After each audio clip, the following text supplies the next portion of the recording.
You ask Tiger to calculate. This deals with linear inequalities with one unknown. The final result is h smaller than 3/4. Let's solve it step by step. Swap sides.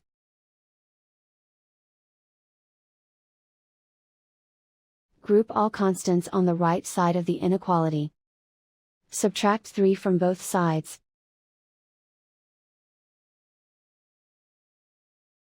Group like terms.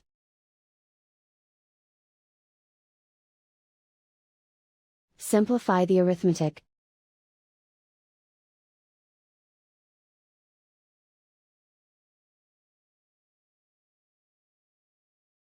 Isolate the h. Divide both sides by 16.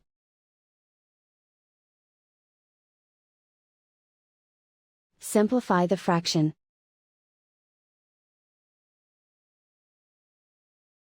Find the greatest common factor of the numerator and denominator.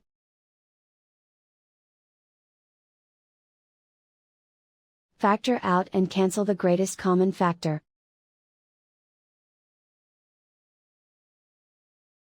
Plot the solution on a coordinate grid. And so the final result is h smaller than 3/4.